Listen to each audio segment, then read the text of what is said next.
para mostrar a vocês, ó. Gente, falar de novo, se vocês não escutaram, meu nome é Camille. Vou lá no Skype, depois eu vou ensinar vocês. Vocês me chamam lá, né? Meu nome é Camille Mariane. Vocês vão me achar ali, ó. Deixa eu apertar aqui. É Camille Mariane, só assim, desse jeito aqui. E nossa vida é como de sempre. E vou lá pra vocês ver como é que eu abaixei ele. Vocês vão aqui, procura.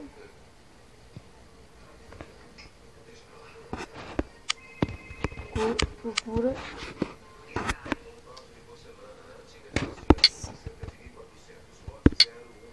Skype, você se conhece.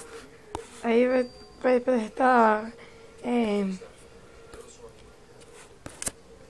Como é que eu posso explicar pra vocês? Ah, tá. Vai estar lá. Instalar. Vocês apertam lá em instalar, só que tá atualizado. Vocês apertam lá em instalar. Aperta instalar. Aí vocês vai aparecer um negócio no meio. Aceitar. Vocês esperam carregar. Vocês apertam, esperam aceitar. Aceitou? O que vocês vão fazer?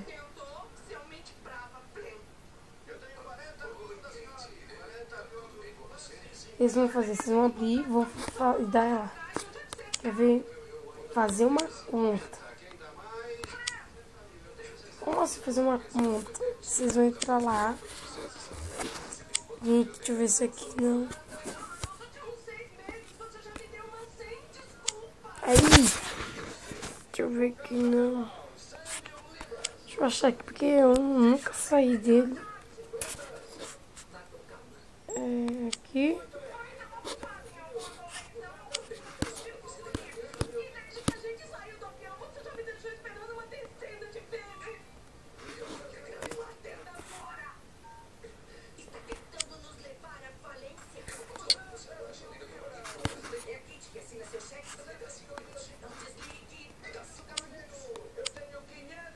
Vamos ver como é que vai ficar aqui.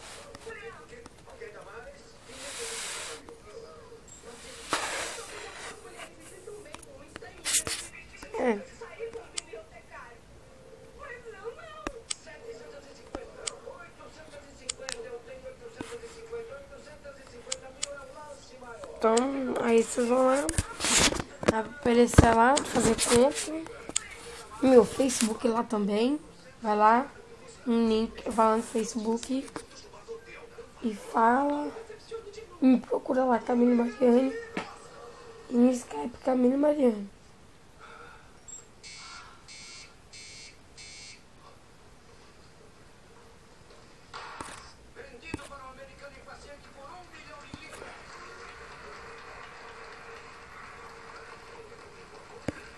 E vocês vão lá e vão ver. Vamos esperar umas 2 semanas antes de descontar esse cheque, tudo bem? Sim. É um prazer encontrar alguém que entenda o valor. Só hoje eu vim para mostrar um pouquinho de vocês. Próximo vídeo. O que é isso? Esta é a pedra filosofal. A relíquia transmutacional mais famosa e poderosa de toda a história. Ah, o que isso quer dizer? Quer dizer que a pedra pode transformar qualquer coisa que a toque em ouro. Sr. Carson, nos encontramos de novo. Muito valiosa, como pode imaginar, mas E vou mostrar jogos. Vou falar tipo de jogos. E é isso só, galera. Tchau. Claro que vocês não gostaram. Mas foi um pouquinho só que eu consegui. Um pouquinho de nada. E é isso. Dá um link ali embaixo. Gostei. E é isso.